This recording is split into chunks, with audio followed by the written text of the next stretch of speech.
안녕하세요. 신박한 초등생활 청취자 여러분. 이번 클립에서는 한국 체대에서 영어를 가르치고 계시는 안태현 교수님과 백지 카드 단어장을 이용한 초등학생 영어 단어 공부법에 대해 이야기를 나눠보려고 해요. 안녕하세요, 교수님.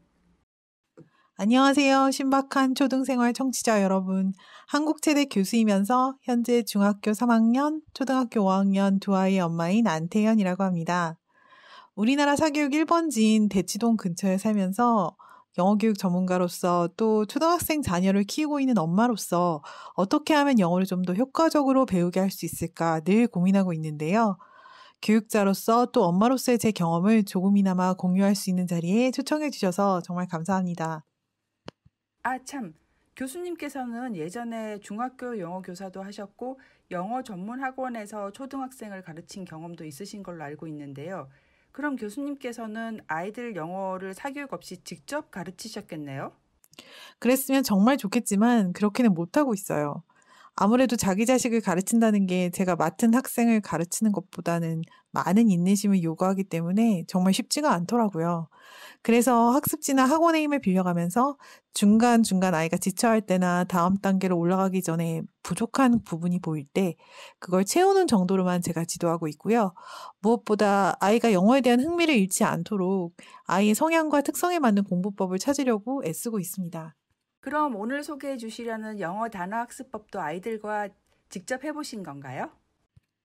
예, 제가 소개해드리려는 건 손으로 뒤집는 백지카드 단어장인데요. 일반 종이보다 약간 두툼한 도화지 두께의 종이로 만든 작은 백지카드를 이용한 거예요. 한쪽 귀퉁이에 조그만 구멍이 뚫려 있어서 동그란 링을 끼워가지고 다닐 수 있게 만든 그런 단어장 아시죠? 그런 백지카드에 앞면에는 영어 단어를, 뒷면에는 그 단어의 우리말 뜻을 써서 정리한 다음에 손으로 뒤집어 가면서 외울 수 있게 만든 걸 백지카드 단어장이라고 합니다. 백지카드 단어장이 뭔가 궁금했는데 저희가 중고등학교 때 가지고 다니며 외웠던 그런 단어 카드네요. 이걸 초등학생들이 사용한다고요? 네, 맞아요.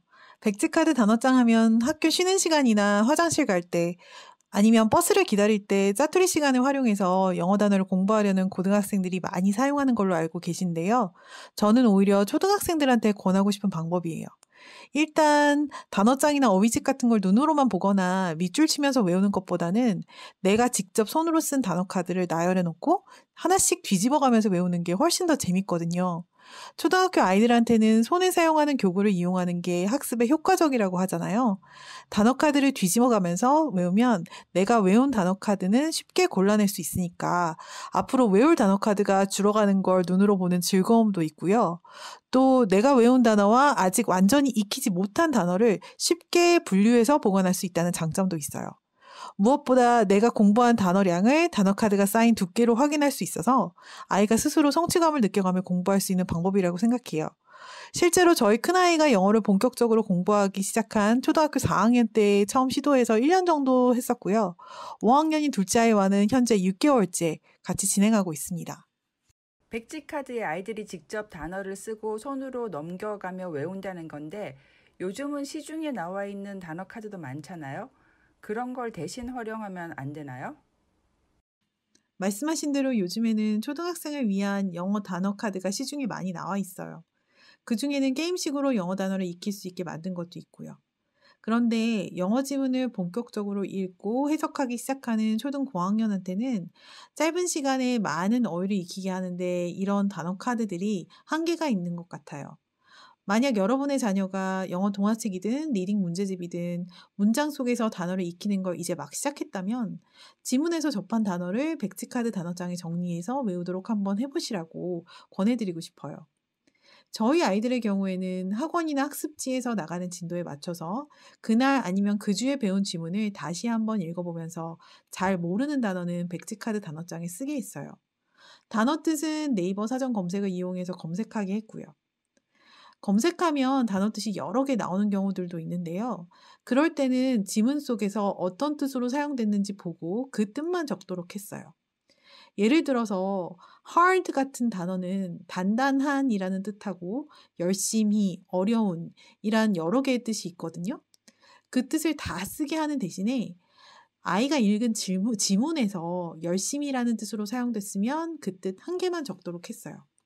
그러다 다른 지문에서 hard가 어려운이란 뜻으로 나오면 그 뜻도 새로운 카드에 hard, 어려운이란 뜻으로 쓰게 했습니다. 같은 단어라도 지문에서 사용된 의미가 다르면 서로 다른 카드에 쓰게 하셨다는 말이네요. 굳이 그렇게 하신 이유가 있는지요? 읽기를 통해서 접한 단어를 익힌다는 건 내가 읽은 지문의 문맥 속에서 그 단어의 뜻을 기억하도록 하는 게 핵심이거든요.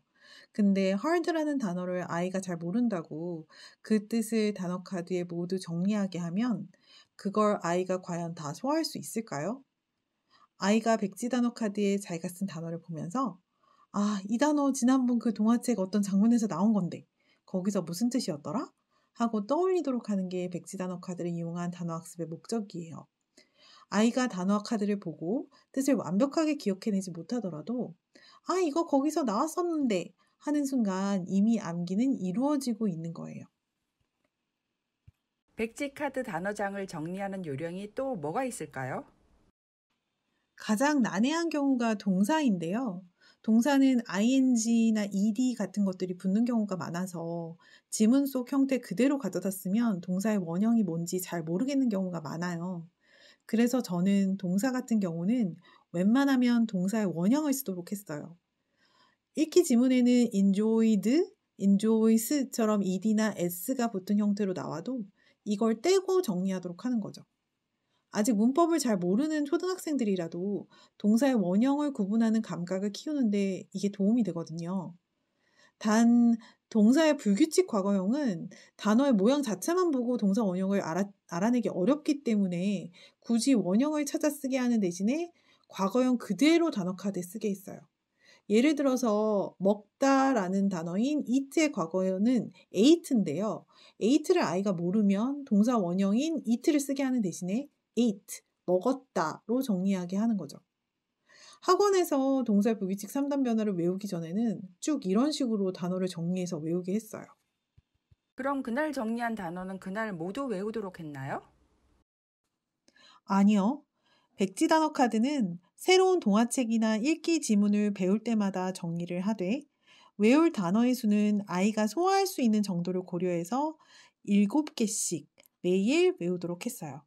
미국의 인지심리학자가 인간이 소화할 수 있는 정보량을 7개 내외라고 했다는 글을 읽은 적이 있는데요. 아무리 생소한 단어라도 아이가 하루에 7개는 소화하더라고요. 그렇게 개수만 정해놓고 아이가 그날 외울 단어를 카드 묶음에서 그날 직접 고르게 하는 것도 방법이에요. 물론 저희 아이처럼 잔머리를 잘 쓰는 아이라면 외우기 쉬운 짧고 쉬운 단어부터 고르기도 하는데요. 외울 단어를 선택하는 과정에서 단어 카드를 또 한 번 전체적으로 훑는 효과도 있거든요. 어떤 식으로든 단어 카드를 반복해서 보게 하는 게 중요하다고 보시면 돼요. 반복이라고 하셨는데 그러면 한 번 외운 단어 카드를 다음에 또 반복하기도 하나요? 물론이죠. 암기가 끝난 단어 카드는 잘 정리해 놓았다가 복습에 활용하는데요. 그 다음 날이나 그 다다음 날에 암기가 끝난 단어 카드 묶음에서 카드를 무작위로 한 3장 정도 골라서 잘 기억하고 있는지 테스트해 보는 거예요. 만약 그렇게 해서 단어를 잘 기억하고 있지 못하면 그 카드는 다시 외울 단어 카드 묶음으로 가는 겁니다. 단어 카드를 처음부터 끝까지 한번 복습하는 것도 물론 효과가 있겠지만 그렇게 하면 아이가 학습량에 질려서 쉽게 포기해버릴 수 있거든요. 그래서 아이 스스로 카드 묶음에서 카드를 서너 장 정도 뽑아서 잘 기억하고 있는지 스스로 파악하도록 했어요. 카드를 뽑을 때 혹시나 내가 잊어버린 단어가 나올까봐 조마조마해하는 아이 모습을 보는 것도 재밌었던 기억이 나네요. 일주일 뒤쯤 단어 카드를 뽑게 하고 잘 기억하고 있는지 확인하는 것도 좋은 방법이겠네요. 그런데 이걸 매일 한다는 게 쉬운 일은 아닌 것 같은데요. 아이가 꾸준히 할 수 있는 방법이 있을까요? 백지카드 단어장을 보관하는 상자를 하나 구해주세요. 단어카드 묶음이 점점 두꺼워지면서 상자가 꽉 차가는 걸 눈으로 확인할 수 있게 하는 거예요. 아이가 영어에 대한 흥미가 낮다면 좀 작은 상자를 준비하시고요. 영어를 좋아하는 아이라면 약간 큰 상자를 준비하셔도 좋을 것 같아요. 저희 작은아이 같은 경우는 영어를 좋아하지도 않고 흥미도 없어서 작은 상자를 여러 개 사줬거든요. 그 상자를 하나씩 채워갈 때마다 엄청난 칭찬과 함께 작은 선물을 해줬어요. 상자가 채워져 가는 모습을 보면서 자기가 아는 단어가 이렇게나 많아진다는 거에 나름 뿌듯해 하더라고요. 그럼 마지막으로 백지 카드 단어장은 어디서 구매할 수 있는가요? 일반 문구점에 가시면 당연히 있고요. 인터넷에 인덱스 카드나 정보 카드로 검색하시면 온라인 쇼핑몰에서도 구매 가능합니다. 보통 단어 공부를 한다고 하면 어휘집을 사서 하는 경우가 많은데 동화책이나 읽기 지문을 통해서 접한 단어를 손으로 뒤집어 볼 수 있는 백지 단어 카드에 정리해서 학습하는 방법을 알려주셔서 감사합니다. 이거 정말 쉬운 방법인 것 같으니까 신박한 초등생활 청취자 여러분들도 집에서 아이들과 꼭 한번 시도해 보시기 바랍니다. 지금까지 신박한 초등생활이었습니다.